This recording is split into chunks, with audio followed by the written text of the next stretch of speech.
Assalamualaikum and good morning, everyone. On behalf of YPSM, I would like to extend our warm welcome and thank you for joining us today in our webinar on exploring the eyes through SCAR. So this is the first webinar series in preparation for the call for proposals 2026, and we are delighted to have you with us this morning. Today's session, we will learn about opportunities and engage with the Scientific Committee on Antarctic Research, SCAR, mark internationally.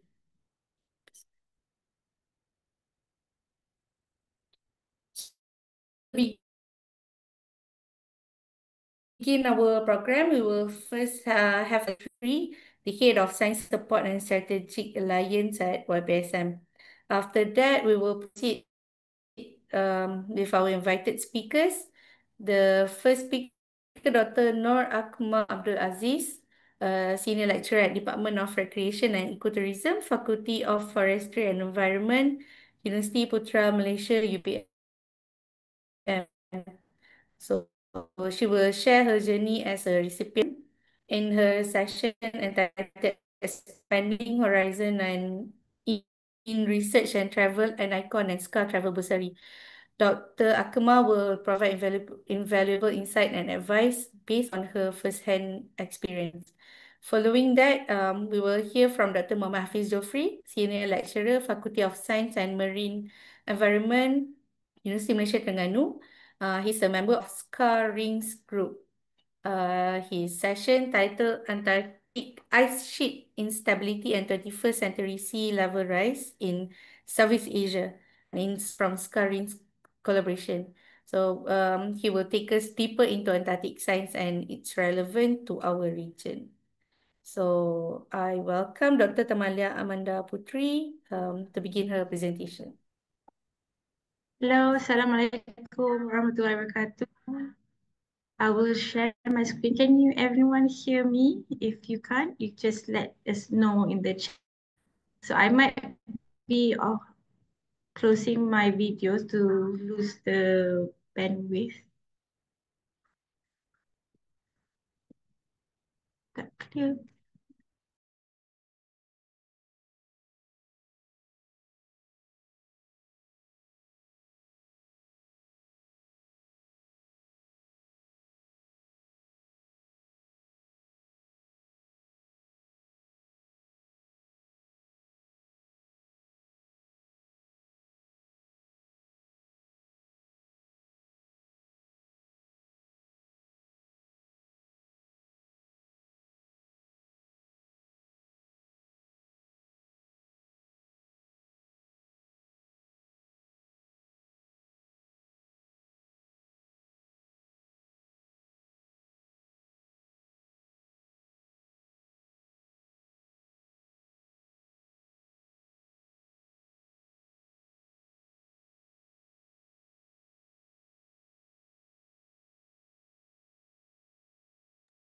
Okay, can everyone see my screen?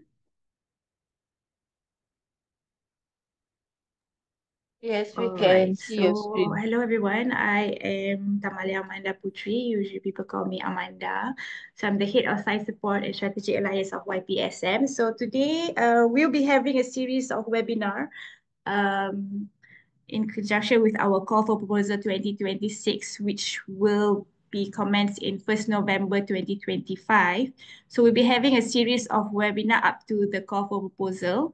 And this first webinar is on SCAR. So it's about the Scientific Committee and Antarctic Research and opportunities for Malaysian researchers to engage with this committee and to find collaborators and research ideas for the YPSM call for proposal 2026.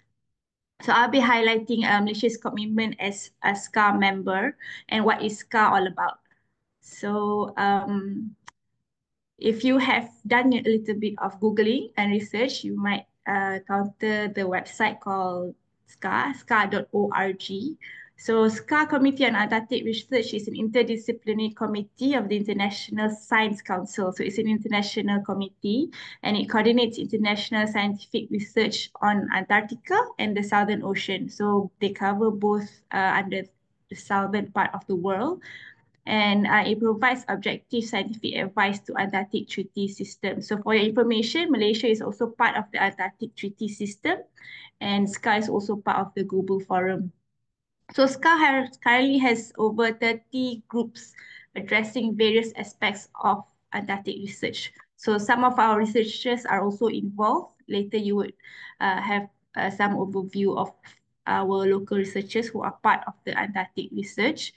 And for you to maybe understand more, SCA has a strategic plan starting from 2023 until 2028. So you can Google that and know what's their focus on. Currently, they're focusing on the climate crisis and the role of SCA as the leading scientific organization on Antarctica. So SCAR is established in 1958. There are 44 members and 32 full members and 12 associate members. So Malaysia is the full member of SCAR. So the three main roles are to initiate and coordinate scientific research, develop international collaboration and capacity building, and provide independent advice on science and policy, like I mentioned just now. So Malaysia has been become a full member since 2008, and we have actually hosted a 2016 Malaysian SCA Open Science Conference. So we are the first Asian country to do so. So we are also part of that. At that time, there were many people from other countries coming into Malaysia and presenting their work on Antarctic research. So for your information, YPSM pays a yearly membership fee to SCA. So there's a certain amount of money. It's quite I think it's about 50, I cannot remember exactly, but it's in US dollars and it's quite a huge amount. So it will give Malaysian researchers full access to SCA activities and network. So we don't want to just waste our money and nobody is part of the committee. So we are here to welcome everyone to be part of SCA, the SCA committee. So what can our researchers do? You can join the SCA research programs called SRPs, contribute to SCA working groups and action group, and also link Antarctic science to Malaysia's national priorities. So actually the last part here is what our team is going to be. And so here's a little bit of what is the overview of SCA. So SCA operates with three permanent science groups, which is the geoscience, life sciences, and the physical sciences.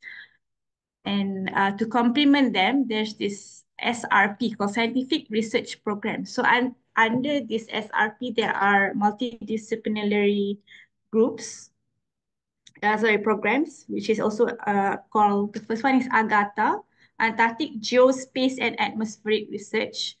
Number two is NCLIME, Near-Term Variability and Prediction of the Antarctic Climate. So that one is for climate systems. Number three is an ICON, usually for biology, integrated science to inform Antarctic and Southern Ocean conservation. And then there's also INSTANT, which is instabilities and threshold in Antarctica. So you can find more about these groups, about these programs in the SCA website. And then there's also the program planning groups, PPGs, develop new SRP process. So the red boxes you see here are expert groups, while the green boxes are action groups, they call it. So what's the difference between the expert groups and the action groups? So expert groups are longer terms, like for 6 to 8 years. Their research are longer term research. And the action groups are task oriented. They are shorter groups where it can be changed or still stay. So it depends on the group itself and what's their virtue and their planning. So in SCA, so there's Malaysian delegate to SCA is led by YPSM Board of Trustee, which is Prof. Emeritus Dr. Azizan Abu Samah, and the alternate delegate is our CEO, which is Sheikh Abdul Shukur Jamaluddin. But director of SCA will also attend the SCA's delegate meeting every 2 years. Sorry, director of NERC, National Antarctic Research Centre, will also attend SCA's delegate meeting every 2 years. So dia punya Open Science Conference is also every 2 years. So here are our current active researchers in SCAR. So under the Antarctic Environment Portal, there's Associate Professor Dr. Wong Chu Yan. She just recently been appointed under the Antarctic Environment Portal.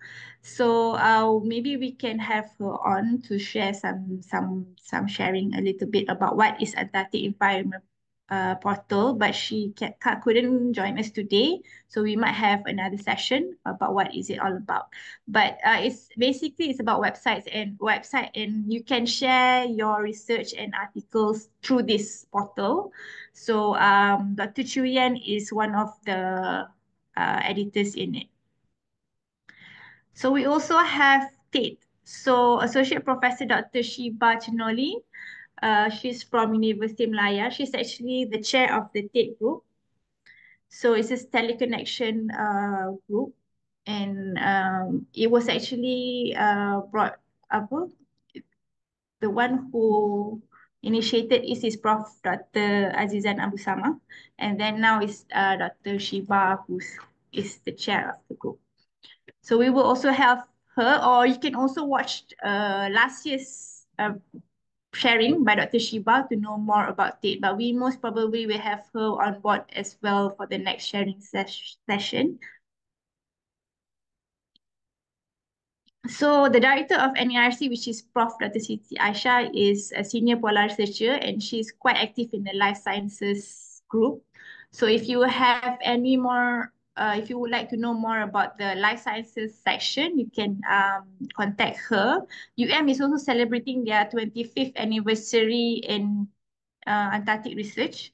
So if you are interested to attend the Pola UM25, if I'm not mistaken, the name of the event, you can contact her as well. Try and Google her name and get her email address, or you can also let us know, and we can also give the contact details to you.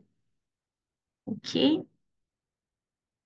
So although very new to polar research, we have also Dr. Nora Shikin binti Muhammad Nur from UKM, who has been active in SCAR. She wasn't our recipient, but she was brave enough to be part of a research group, even though she wasn't doing much about Antarctic research. She wants to be part of the group. So you can always reach out to any of the SCAR groups and want to be part of it. They are not, they are very open. So you do not be shy. You can also watch the podcast between me and Dr. Nora Shikin. She shares what do you call that? How she be part of the Scarfish group. So you can also watch our podcast. Maybe we can share the YouTube link later. And then besides that, later on we have Dr. Muhammad Hafiz Jofri from UMT. So he's going to share about the scarrings. So he is very active in scarrings and part of the scarrings project. So if you want to know more about what is scarrings all about, we will have Dr. Muhammad Hafiz Jofri later on to talk about that one. So besides that, there's an icon, which is Dr. Nur Akmal Abdul Aziz. She will also be sharing her experience applying for the N-Icon Travel Grant and receiving the grant herself recently. So stay tuned later for her sharing session. So actually, why join a SCAR group? As a researcher, I believe that when you join a SCAR group, you have a bigger network for you to connect with collaborators early. It's because our research grant, you need to connect with international collaborators. As we don't have research station, you need to find a collaborator who is able to host you in Antarctica, or to be able for you to get some samples, access to their knowledge, because not all research that can be done in the tropics can be done in Antarctica. So you need to find the connection between Antarctica and the tropics. Yeah, so we hope that when you are able to connect with the SCAR researchers, your proposal is suitable to be conducted in Antarctica. Your research can be more, research proposal can be strengthened with with the networking that you have and with the background and understanding of what kind of Antarctic research can be done. So, so we hope that you are able to network further with the SCAR group, but also please keep us in the loop, keep YPSM in the loop. I will share with you our email. So you just, even if you want to join a SCAR, any of the action groups, you can CC us so that we know that you are part of SCAR, so that we'll be happy to get you on board. And also if you want to for us to connect with any of the SCAR group members, just let us know as well, yeah. So other information in SCAR, SCAR also has fellowship, visiting scholarship, travel grants as well. So not just for you to get networking, you can also get opportunities like fellowships is usually early career researchers. Visiting scholarship is usually mid-career researchers. And also travel grant, like Dr. Akma later would be sharing her part when she received the travel grant. So there's also updates on events, scientific group discoveries, and new opportunities. So we also share the newsletter every month to each university's research RMC, Research Management Center. So we hope that the RMCs also will disseminate to others. If you are part of our community, or you want us to mail you, also you just let us know and share your email address with us. So in SCAR website, there's also monthly calendar for international events. So if you want to join the symposium, meeting, conference, which months they have a monthly calendar that you can just look into. So the next part, which is quite important, is SCAR Horizon Scan. So SCAR Horizon Scan is where the committee, SCAR, they set 80 priority questions for Antarctic and Southern Ocean science for the next 2 decades. So this is where you can actually try to figure out what kind of research you want to conduct in Antarctica. So the part of it is these 6 main topics that you can also look into, which is climate change, ice sheet and sea level, which is Dr. Hafiz punya area, the dynamic of Earth, human present in Antarctica, ice sheet and sea level. Oh, sorry, the double life on the edge. Okay, so you can look into SCAR Horizon Scan. So this is also the priority questions, and we also look into the proposal if you can answer or not the questions that the SCAR Horizon Scan has already proposed. So besides that, so what kind of, sorry, so what are the next steps for you as researcher in SCAR? So you visit the SCAR website. So you explore what kind of group and also the SCAR Horizon Scan that I mentioned just now. And then the next step for you is to reach out either to YPSM or the National Antarctic Research Center. Director is Prof. Dr. Siti Aisyah, and or any experienced polar researchers. If you go through our YouTube channel, there's also past researchers who has done some sharing. You can also contact them. You can reach out to Intan or whoever that is under YPSM. So NRC is the director is Prof. Siti, and the deputy director is Dr. Wan Rauhan from University of Malaysia Terengganu. And there's also the steering committee in your university. So if you are from certain university, we can also share. You can look into our website for who's your contact person in the steering committee of the National Antarctic Research Center. So your third step is to collaborate with local and international resources. So you can hope that you will find a collaborator first before you apply for our research grant. And then draft your proposal, start early to apply for YPSM funding. So the earlier you start, then if you know that you need some help in certain points, you can come to YPSM, contact YPSM or NARC for further information. So yes, Malaysia has a seat at SCAR table, so please use it for early career searches. Join a SCAR action group or expo group could be your research breakthrough. If you're not sure on what kind of research to do, as I mentioned just now, go back to the SCAR Horizon Scan, and maybe by looking into what are the details, you can figure out what kind of research that can be done in Antarctica.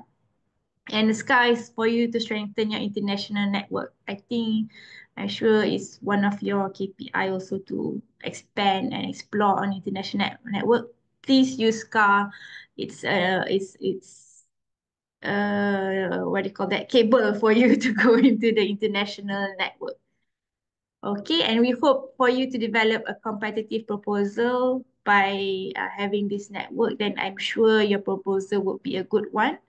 And we hope for you to submit your proposal for the YPSM call 2026. Okay, anything you can email me. That's my email address, aman@ypsm, and Intan's email address, intan@ypsm.my. All right, that's all from me. If you have any other questions, maybe later on I can answer the questions. So I pass the floor back to Intan. Thank you very much.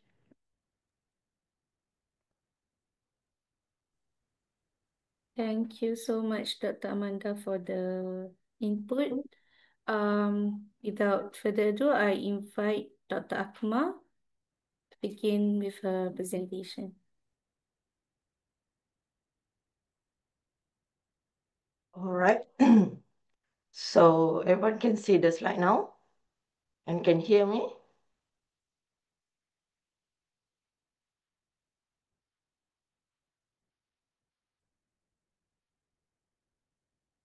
Right. So everyone can hear me, right? Right, so Assalamualaikum and good morning to all. Thank you for joining us today. I would like to thank Yapazam, Dr. Amanda, and Puan Intan for this opportunity. So today I am pleased to spend 10 minutes sharing my recent experience attending the an icon workshop in Paris, made possible by SCAR Travel Bursary. I hope my sharing will inspire some of you to explore this similar opportunity next year. All right. So the workshop I attended was for the an ICON scientific research program, which stands for Integrated Science to Inform Antarctic and Southern Ocean Conservation. All right. The goal of this program is to answer key questions related to the conservation and management of Antarctica and the Southern Ocean. It is a multidisciplinary program that uses research to drive informed policy changes. So the program focuses across the primary research, team R1 to R3, and also synthesis team S1. So you can read detail in the website. Okay, as Dr. Amanda mentioned, the ICON community is active and they regularly share news and update on their research and event. So this is the great way to stay connected and see what's happening in the world of Antarctic conservation. So here you can choose any program you would like to join. So here I choose an ICON workshop. Okay, so as I mentioned, I came across the N-ICON 2025 workshop and decided to apply.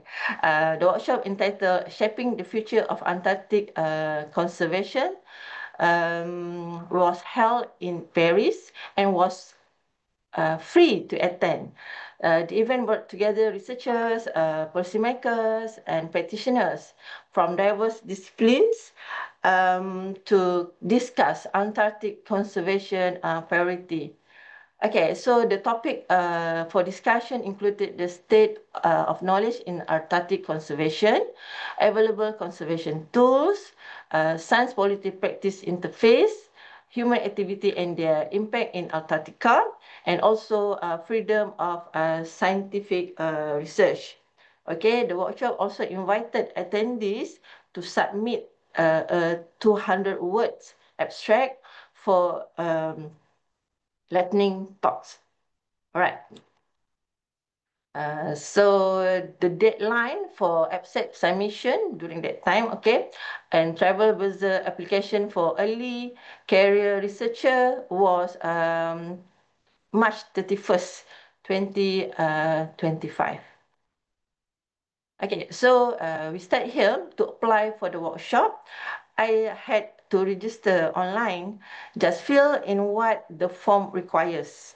I choose to focus my lightning talk abstract on human activities and their impact in Antarctica. Okay, because I'm in tourism department. All right, my abstract was titled Public Awareness, Scientific Engagement, and the Future of Sustainable Antarctic Tourism in Malaysia, which is my research examine how scientific information and media influence Malaysians' interest in traveling to Antarctica, particularly for adventure and ecotourism. The study highlight that while there's high environment awareness, knowledge of sustainable tourism is limited. The finding underscore the need to improve science communication and integrate Antarctic tourism awareness into Malaysians' national and environmental strategies to promote responsible engagement. All right, so here one of the question was, do you require travel funding to attend the workshop? And of course, my answer was yes. Okay, here they ask you to provide details of your requested travel funding budget in US currency.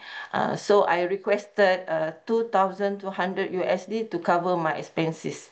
Okay, this means we need to do some homework while we are completing the form, such as checking flight ticket prices and accommodation. As expected, summer flight and accommodation are usually quite expensive.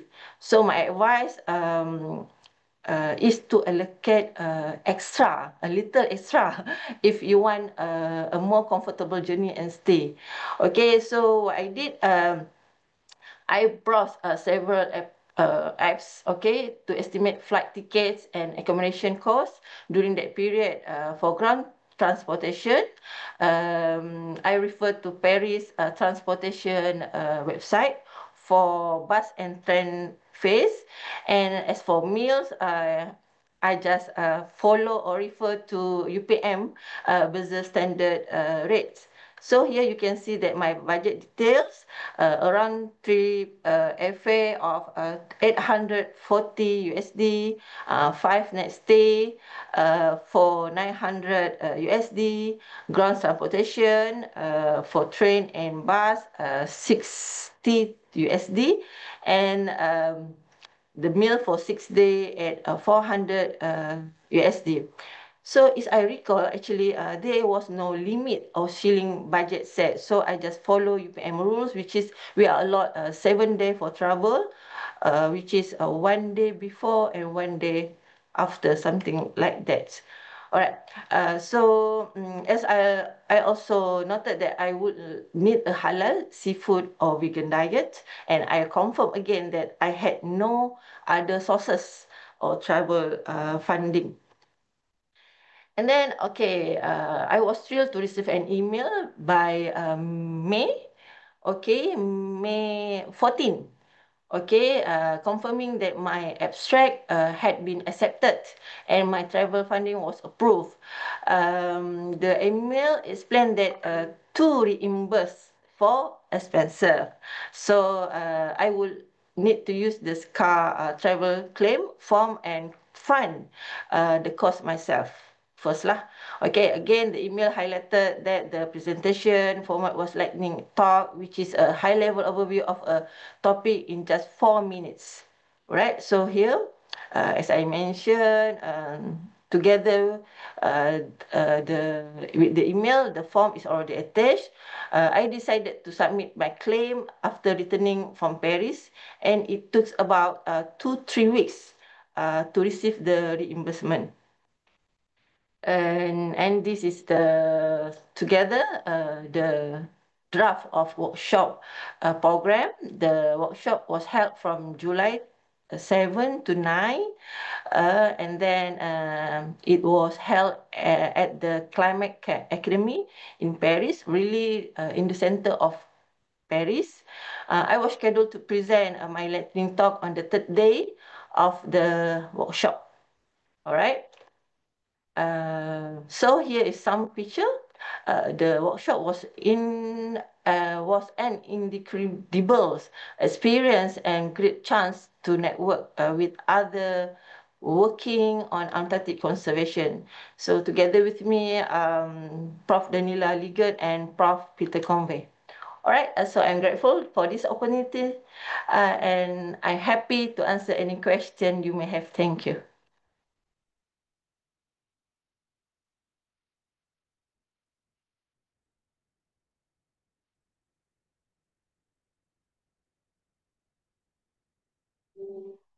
Thank you, Pak Intan. The floor is to you. Thank you, Dr. Akma. Actually, we have one question in the chat box, but can we keep it until end of this session? Oh, I think I can answer this. This is very what you call a simple question. No, I don't think so. We need to, because I also haven't know any publication for apply this workshop. Thank you. Okay, can we continue with Dr. Hafiz Jofri? Thank you, Dr. Akma. Okay. Hello everyone. Can everyone hear me? I'm hoping that everyone can hear me. Thank you very much. Okay, so I'm sharing my screen now. Okay. Boleh nampak ke saya punya slide? Boleh Dr. Hafiz.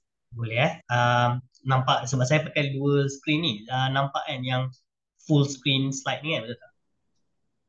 Betul. Okay, alright. Okay. So, hello everyone.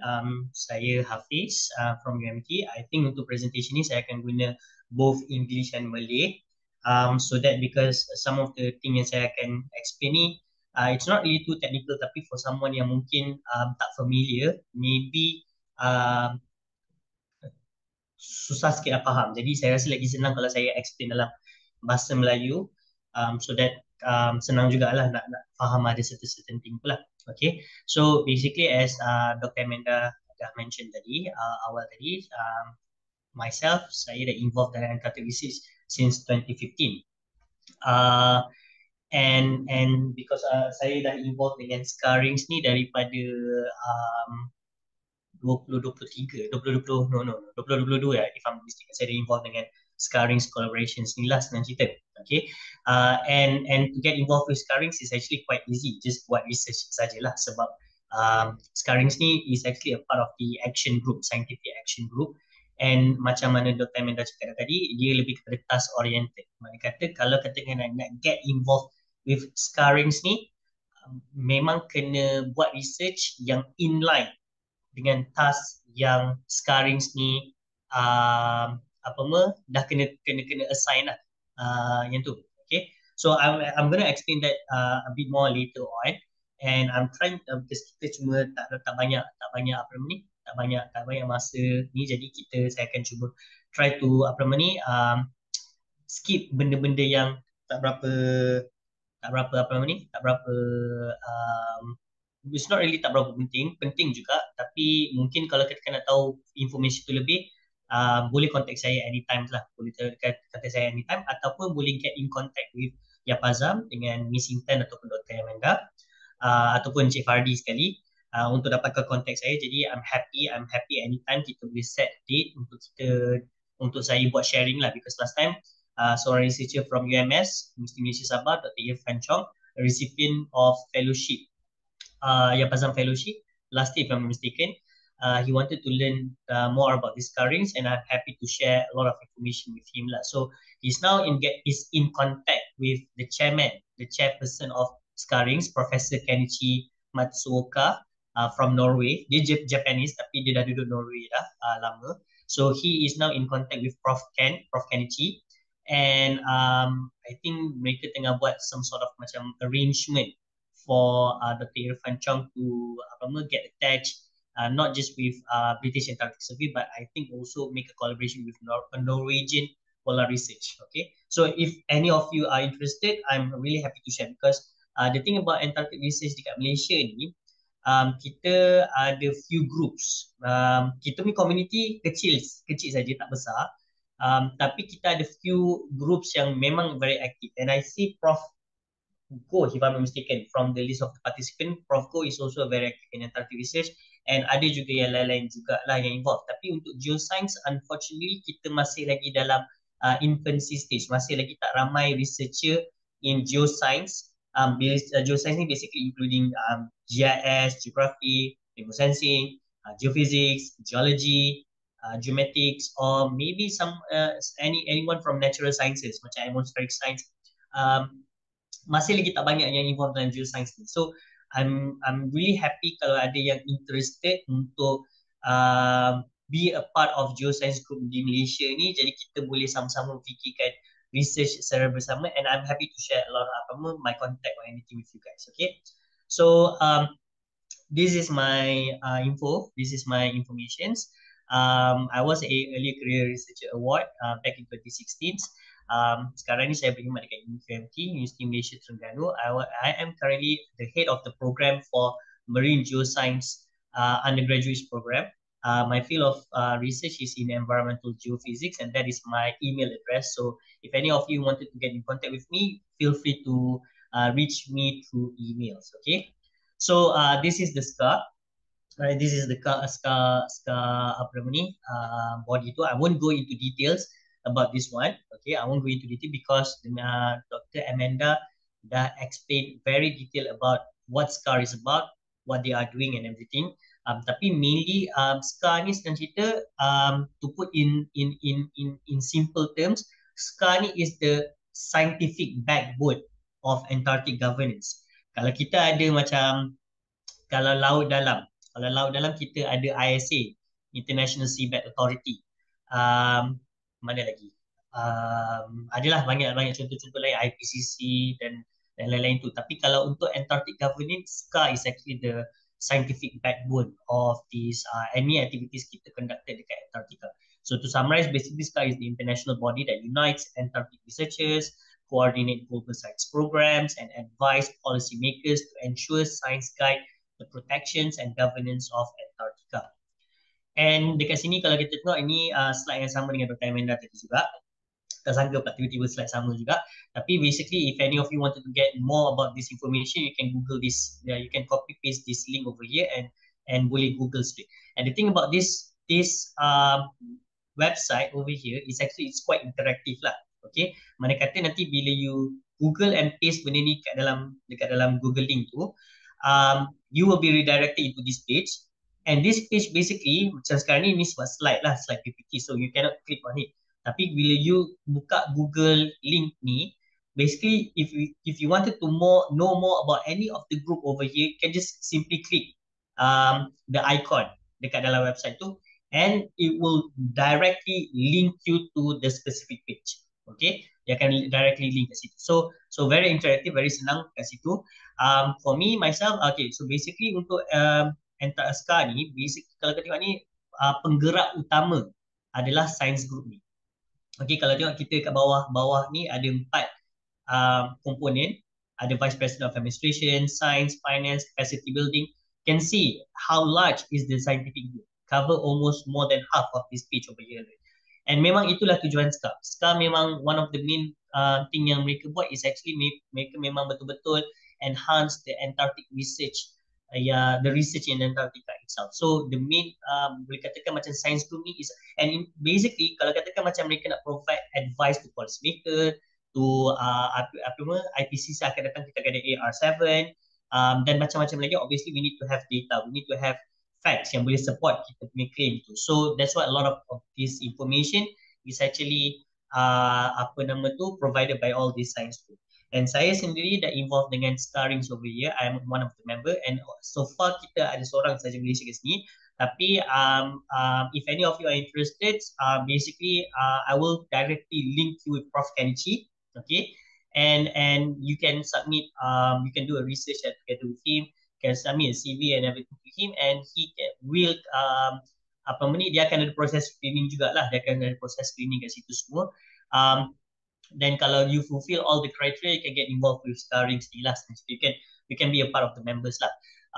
Tapi obviously untuk Prof Kenichi ni, somehow Prof Kenichi ni nampak untuk SCAR sendiri in general lah. This is based on my conversation with Prof Kenichi lah sebenarnya. Prof Kenichi sendiri mention yang SCAR ni sebenarnya banyak didominated by Western researcher, not much from the Asian countries, especially Southeast Asia. Okay, even dekat dalam keahlian FOX kita pun, Asian Forums on Polar Science pun, I think I got the acronym correct, I think. Okay, even dalam FOX keahlian kita pun, from representative from Southeast Asian countries pun, hanya dari Thailand and also Malaysia. Indonesia tak ada, Singapore tak ada, Brunei tak ada, dan lain-lain tak ada. Especially Indonesia, based on last time, the last information I got from Indonesian is that they are not interested much lah. I'm not, maybe perkataan yang tak sesuai perkataan interested, tapi basically mereka tak get into the Antarctic research that much lah senang cerita. Okay, and Prof Kenichi very sangat welcome kepada Malaysian Antarctic researcher yang nak contribute dalam dalam task ring. Sebab obviously untuk rings ni, kalau satu saja negara conduct research on this task yang dah di-assign to Starrings ni, tak cukup sebab kita limited in terms of resources. Budgeting kita limited, logistik punya support sangat limited. Jadi that's why kenapa pentingnya kita kena get involved with everyone, so that all those resources kita boleh share secara bersama, and kita boleh come out the research together secara bersama. So memang Prof Kenichi sangat-sangat welcoming lah so far, no problems kat situ lah. Tapi obviously untuk get involved dengan rings ni, dia bukan sahaja semata-mata keahlian, bukan semata-mata macam kita submit kita punya CV and kita terus just nama saja dekat website. Obviously kita kena buat lah kerja, and kerja kita tu kalau nak get involved with rings, macam saya cakap tadi, even macam Dr. Amin dah cakap tadi pun, dia task oriented action group. Mana kata research yang kita buat tu kena parallel dengan task yang dah di-assign. So kalau kat sini nak dapat information, kat mana nak tengok information yang task tu? Simple saja. Buka kat link ni tadi, click on rings ni, and dia akan directly link you to this page, this rings punya page. And if you look at bottom here, okay, if you look at this bottom over here, this is what rings action group are doing. Dua ni saja. Okay. Dan saya akan explain lah kat mana satu yang kita boleh ni. Tapi saya akan, let's kita tengok dulu kat bahagian nombor 2. Nombor 2 ni a bit susah sikit lah kalau kita nak get involved. Okay. A bit susah sikit because nombor 2 ni dia lebih kepada negara-negara maju yang ada banyak budget. Because you need to have a lot of budgeting untuk carry out this research. You need to have macam research base station, ada plane punya runway, kena ada kapal terbang, kena ada instrument untuk collect all these airborne geophysical data, which untuk Malaysia as of now, our capacity kita memang tak mampulah nak buat benda ni. Tapi basically macam mana researcher lain, not just dalam geoscience tapi juga dalam physical science, governance, life sciences semua tu, apa yang kita boleh buat is usually kalau katakan macam you have a connections with somebody else, you can actually join. Macam baru-baru ni kita sebulan 3 sampai bulan 5 baru-baru ni, Dr. Hafiz Borhan from UMT. Hafiz Borhan dia memang sambut raya lah. Kalau orang lain semua geng raya Terengganu, geng raya Kedah, Perlis, Selangor, dia geng raya Antartika. Dia sambut raya dekat Antartika. Dia join ada satu cruise conducted by Polar Research Institute of China together with Shanghai Jiao Tong University, if I'm not mistaken. Mereka conducted apa orang panggil tu, not really summer cruise, waktu tu macam dah spring cruise, winter cruise, macam tu lah, dia orang pergi ke Antarctica and do all that research. So sama juga macam ni, if you can get macam invitations from any of the organisation untuk you conduct untuk join dia orang buat ni, tak ada masalah kat situ. Tapi untuk kita sendiri contribute komponen nombor 2 ni agak susah lah sebenarnya sebabkan kita lack of resources. Tapi the good thing about this kind of research is Malaysia ataupun bukan setakat Malaysia lah, mana-mana negara, okay, mana-mana negara nak conduct research dekat Antartika, kita terikat dengan Antarctic Treaty System. Okay, so dalam Antarctic Treaty System, salah satu klausa yang ada kat dalam tu adalah kita boleh conduct research dekat Antartika, tapi kita kena share the data dekat dalam online database yang boleh diakses oleh semua orang. Okay, kena ada. Okay, so kalau any of you yang berminat nak tahu pasal benda tu, I can actually show you lah. There are a lot of online database you can look at. NASA punya website, Google Earth Engine, QGIS, British Antarctic Survey. Ada banyak lah website-website yang you can get a hold of this secondary data. So mana kata kat sini, even though you cannot be physically present dekat Antartika, you can still conduct your research. Okay, you can still conduct the research dekat Antartika because of all these available resources online that you can get a hold of. And memang mereka kena share. Even kita Malaysia pun, kalau kita collect data pun, kali kurang kita kena share juga kat dalam online database. So selalunya macam salah satu cara kalau kita share data kita is kita publish paper dalam data paper. Contohnya satunya Earth System Science Data. Dalam Earth System Science Data memang nak publish dalam paper tu, kita kena submit all our data ke dalam online repository. Usually before this, previously saya pernah submit dalam Zenodo. Okay, dalam Zenodo nanti kita submit kat dalam tu, lepas tu kita letaklah licensing semua dia tu kita letak, and nanti dia akan provide kita DOI tu kita boleh paste dalam journal paper kita tu. Okay, dalam journal paper kita tu, jadi bila publish paper tu, people can easily access those data from the DOI yang kita provided dalam paper tu lah. Okay, tapi yang kita boleh contribute is actually nombor 1 ni. Clarify the current knowledge gap at the ice sheet margin and assess the impact of new data filling this knowledge gap. Mana kata sekarang ni, task yang betul-betul sekarang ni kena focus on is actually the knowledge gap dekat ice sheet margin. Okay, dekat ice sheet margin tu lah. Alright. Apa dimaksudkan ice sheet margin? Basically ice sheet margin ni kalau katakan macam pantai, kita coastline lah. Kita coastline. Okay, garisan pantai tu. Tapi kalau ice sheet margin ni kita panggil dia sebagai grounding line. Okay, grounding line kat situ. Alright.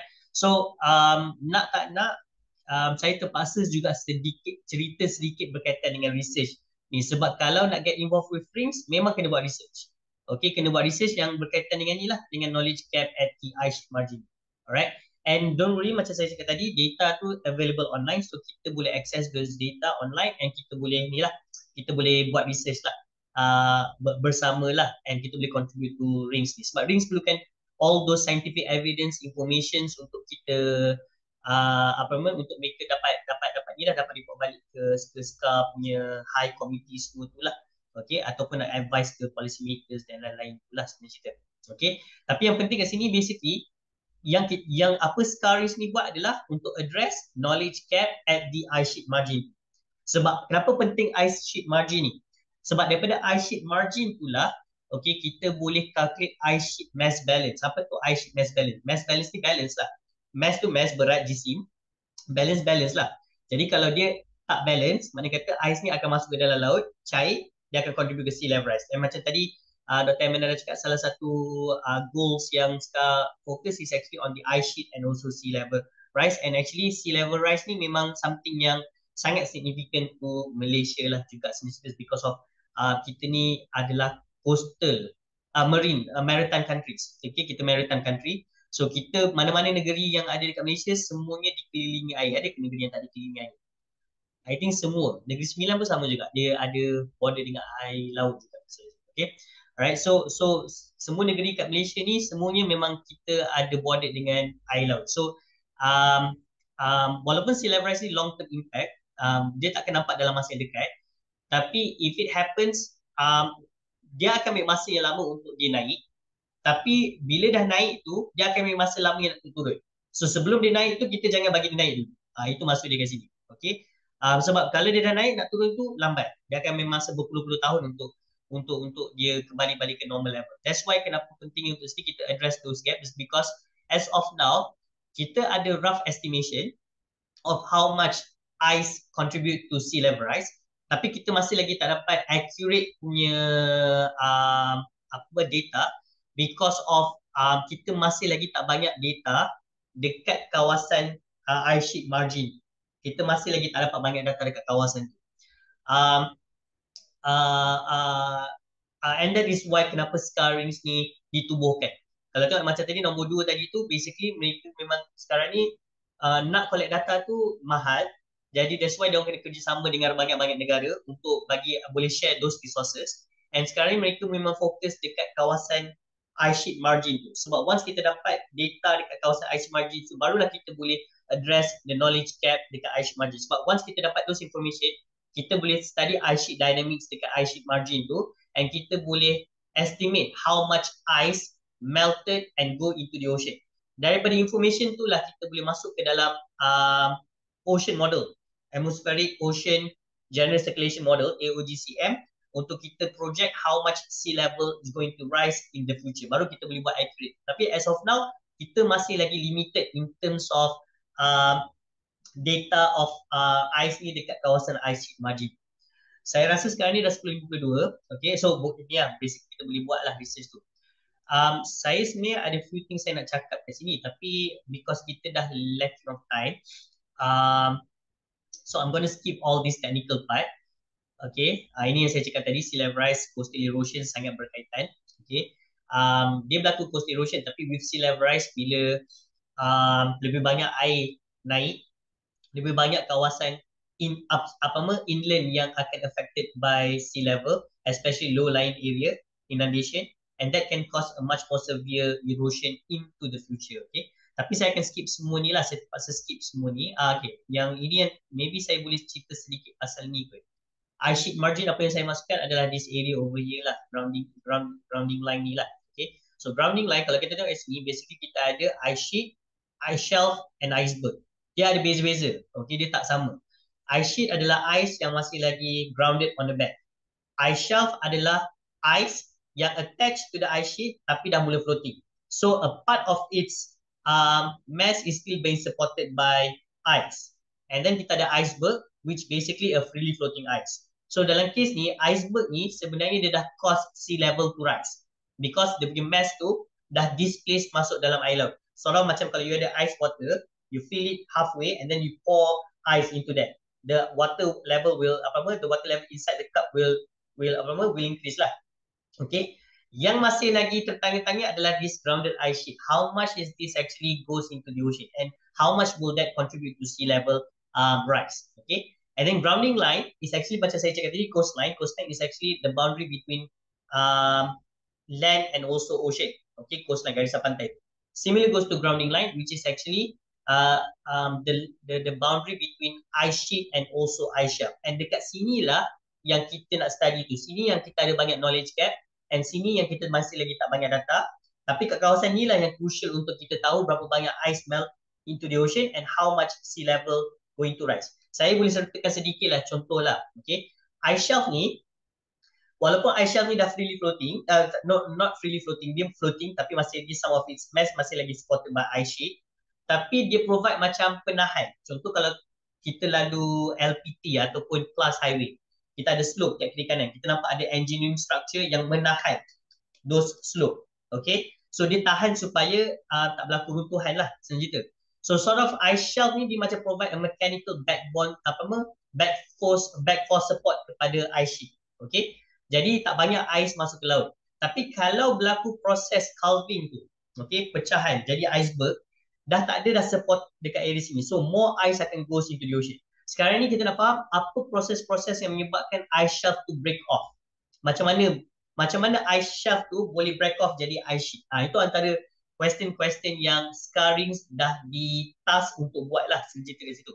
Okay, so ini salah satu few grounding line areas yang kita ada, which saya akan skip. Tapi kalau any of you are interested to know more, I'm happy untuk kita boleh buat lah, kita boleh set a appointment, kita boleh set a date. I'm happy to share all these things with you, tak ada masalah.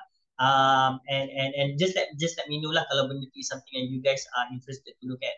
Tapi these are some of the research question yang kita perlu jawab lah dalam sekarang ni lah. How much ice is transported from the interior of Antarctica and deposited at the ice margin? Okay, dia sama je. Okay, untuk ice ni dia Dia sama macam sediment transport. Okay, kalau kita tengok macam Malaysia, kita kat tengah-tengah kita ada banjaran Titiwangsa. And as it move to the coastline, dia punya elevation drop. And some of the sediment tu dia akan transported daripada contoh kawasan air terjun, dia akan turun ke bawah melalui laluan air itu ataupun daripada gravity lah. Okay, gravity lah kat situ. So dia akan transported sampai dia reach ke coastline. So same concept applies to ice juga. So ice dekat kawasan Antartika bahagian tengah tu dia punya elevation tinggi. And ice ni dia transport. Ice ni tak stagnant tau. Some part of ice ni dia bergerak. And that is what we call as ice stream. Sama macam river stream, tapi river stream adalah air sungai. Ni ice stream. Pergerakan ais tu. Ais tu memang ada few area kat Antartika tu memang ais tu bergerak. Okay, ais tu bergerak.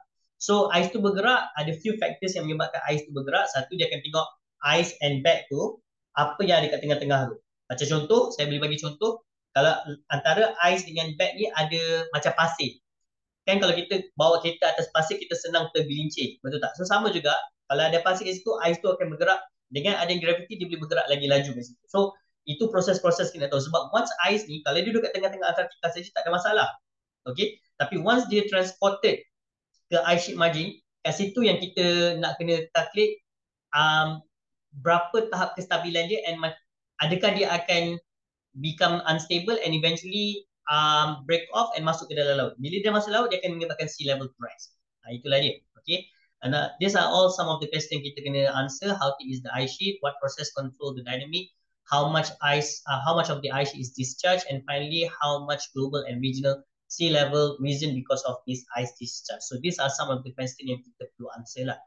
Okay, so to answer those questions, ini sebenarnya kalau tengok dalam website SCAR tu sendiri, memang kat situ dia dah lay out everything, SCARIS ni. Dia dah bagi tahu everything, apa yang dia buat, apa yang dia, method-method yang dia buat, boleh baca kat sini semua, tak ada masalah. And kat sini pun dia dah highlight, the lack of ice thickness data at the margin of the ice sheet is pointed out as one of the main sources of uncertainty for accurate estimation of Antarctic ice discharge. This is based on the IPCC recent special report on ocean and cryosphere in a changing climate, SROCC. Okay, so saya rasa saya kena stop kat sini. Walaupun banyak tak dapat cover, tapi I hope yang a lot of the main informations tu saya dah dapat explain. But if you wanted to know more about all these things, I'm happy, like I mentioned, just get in contact with me and kita boleh arrange another session together. Okay, because there are many things yang saya boleh share lah. So ni salah satu contoh yang saya cakap tadi tu lah. Ni ice stream tu. Okay, ice bergerak. This is from satellite image. Ni kawasan-kawasan yang ice tu bergerak laju, and this area ni kalau tengok Antartika ni memang kawasan tengah ni elevation dia lebih tinggi, but as it move towards the grounding line, elevation to drop. And also these are some of ni macam saya cakap tadi, glacial tea ni macam pasir tu. And then even kat Antartika pun, walaupun ada ice sejuk kat sana, tapi masih lagi kat bahagian bawah tu masih lagi ada air liquid, yang dalam bentuk liquid, dan bukan dalam bentuk solid tapi dalam bentuk liquid. And dekat Antartika ni, dekat station Vostok station operated by Russian, mereka discovered a large sub body of water. They call it as the subglacial Lake Vostok. Lake Vostok. Basically, Lake Vostok ni adalah air, bukan ais. Air yang duduk dekat dalam, duduk di antara lapisan ais dan juga kontinen, benua dekat bawah. Okay, a lot of factors kenapa ais tu tak beku. Air itu tak beku. Some of it is because of the pressure melting point, ataupun because of the geothermal heat dan sebagainya. Tapi yang menarik kat dalam Lake Vostok ni is actually this is for life sciences punya, yang involve dalam life science atau biology lah. Dekat dalam sampel ni, basically a lot of biologists, mereka collect samples dekat ni because ada organism, microorganism yang hidup dekat dalam air ni. Okay, and they wanted to study apa sebenarnya, kenapa microorganism tu boleh survive dekat a very extreme condition. Okay, satu kat sini kat bawah. Okay, ni very thick ice. So pressure dekat sini sama macam kalau kita diving kan dalam laut. Kalau kita pergi ke sea floor, kita boleh rasa tubuh kita macam pressure dah kuat. So macam mana mereka boleh hidup dekat dalam kawasan pressure kuat? Macam contoh sama juga dengan deep sea punya organism juga. Okay, and then bukan setakat pressure kuat, suhu dia sejuk dan lain-lain lagi factor. Jadi a lot of biologists, they are collecting samples from here to study how this microorganism can thrive in such an extreme conditions. Okay, tapi kalau dalam kes kita, these are some of the factors jugalah, sebab Yang ini boleh reduce the friction antara ais dengan bag tu, jadi dia boleh slide lagi laju pergi masuk ke dalam. So a lot of this I can share later on in another session. But as of now, I think I'm going to stop there. I dah take almost 2 minutes over, so I'm really sorry for taking 2 minutes of your time. But now I return back to Miss Intan. Thank you very much.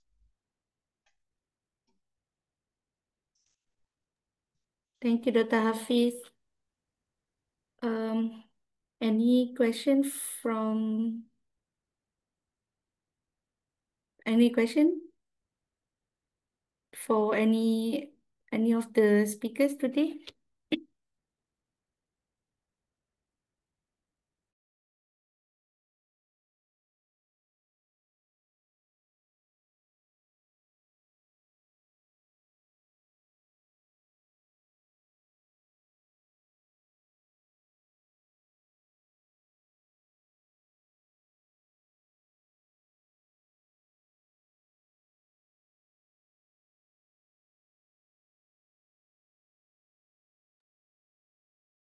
No question? You can, if you have any question, just go unmute and ask your question directly, or you can type in the chat box.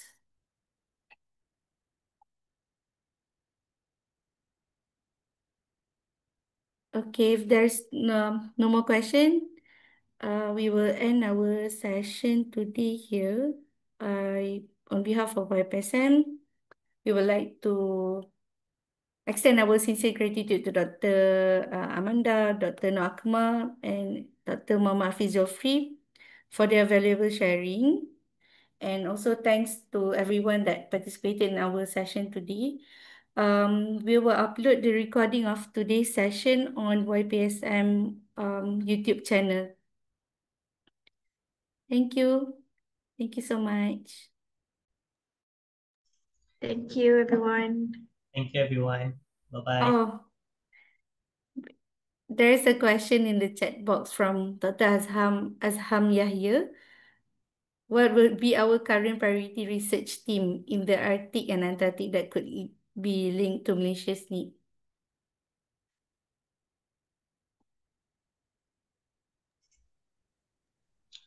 If I could answer those Dr. questions. Azham, our team, we are still in the midst of discussion with our scientific advisory committee. So we will actually announce it in November during the call. But our main priority is whatever research you've done in Antarctica, it needs to have a benefit back to Malaysia. That's the main priority that we are looking into. So you can go to Scar Horizon Scan also look into what are the research that is a priority in Antarctica, and we can link it back to Malaysia as well. Maybe Dr. Hafiz, you would like to add on your side if you have like for sea level rise, Yes. especially. Yes, exactly. So, if I could answer those questions based on my research lah, okay. Dr. Hafiz, is it me or I cannot hear your? Tak boleh dengar? Boleh dengar ke tak boleh? Boleh dengar, tak boleh? Tak dengar. Boleh dengar. Saya Boleh boleh dengar eh? Boleh dengar eh? Okay. Alright, thank you. Oh, saya okay, sorry. Okay.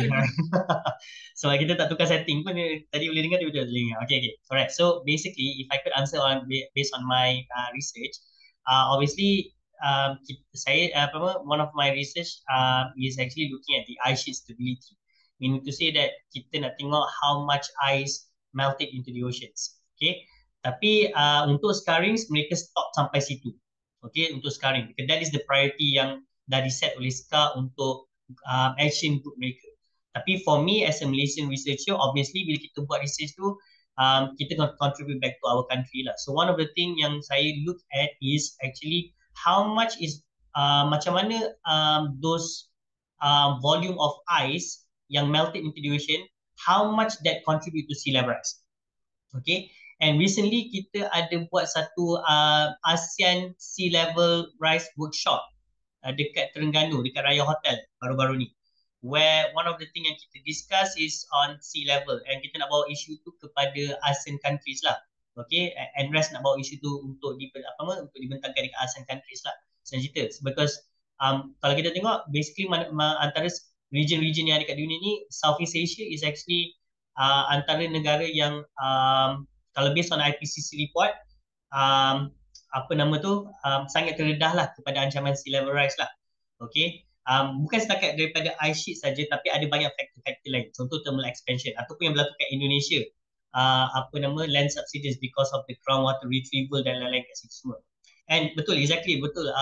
Seperti mana yang Prof Ko pun cakap, look at the length of our coastline. Okay, a lot of our coastline is actually kita ada berapa 8,000 plus kilometer of coastline dekat Malaysia. So that's why kalau berlakunya sea level rise is actually a very something impact kat kita punya region. Okay, so itu dari sudut sea level. Another research group yang fokus juga dekat yang ni is actually teleconnection tadi yang Dr. Amanda ada explain awal tadi. And the thing about teleconnection is actually kita Malaysia yang initiate those idea kot, those research if I'm not mistaken, if I put that into words lah senang cerita. Okay, Prof Dato' Azizan Abu Samah and also Dr. Shiva. Okay, mereka dua yang start bawa agenda ataupun isu tu kepada peringkat skala. Okay, jadi basically kalau nak tahu lebih berkaitan teleconnection, boleh contact Yapazam untuk boleh mohon pihak Yapazam untuk bridge atau connectkan you all dengan apa nama ni, dengan Dato' Azizan dan also Dr. Shiba kat situ lah senang cerita. Okay, and yang lain-lain tu I think maybe kalau dari sudut social science maybe Prof Ko boleh add on, I guess. I think. Tadi tu balik ke ni. Okay. Thank you. Thank you, Dr. Hafiz. So, answering question by Prof. Go on the early career researchers, what we can address. I think we would like to encourage more of social science and policy as well. I think your part, Prof. Go, yang we need more in that sense because every year we attend the Antarctic Treaty meeting, but we need more papers that we can contribute to the meeting. So by looking into the policy matters or what Malaysia can contribute in the ATCM would be something that we look forward to have more researchers addressing that policy research and also social science. Okay, Prago. We hope to maybe your proteges can apply the research grant in the future. And others to be honest, for the other we are open to all sorts of research, but addressing the gap as per Prof Ko the question is the main that we see that we can address to in the Antarctic field is more on policy research. Okay. Thank you very much, everybody. If there's any more question.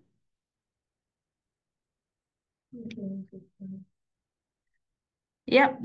Blue impact on blue economy. We can look into that as well. Yeah. And that is also one of the aspects in social science that you can look at some of the Yes. gap. Blue economy, definitely. It's kind of contentious. It's very contentious at the moment because of blue economies we are talking about. It can be it is the interface of different and conflicting interests and conflicting activities, right? If we are looking from the conservationist perspective, because the economy itself, right, it is so multifaceted. So I think this is where that it will need, right, definitely, right, more discussions then. Yeah, but thanks for raising this up and have, right, yeah, let's come. Yep. Thank you so much. Thank you, Prof. Ko and Dr. Azham. Any other question?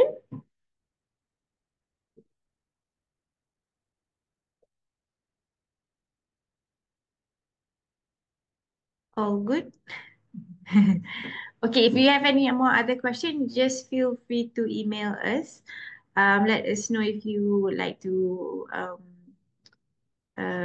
bridge with any of our researcher. Dr. Hafiz is also very much active. Dr. Wan Rahan, who is here today, also active in ocean organism. I think Bentos is Dr. Rahan's main research.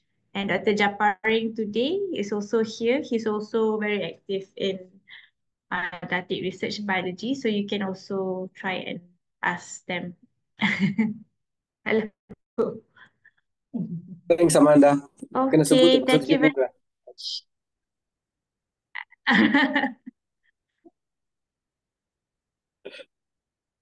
Okay, bye-bye.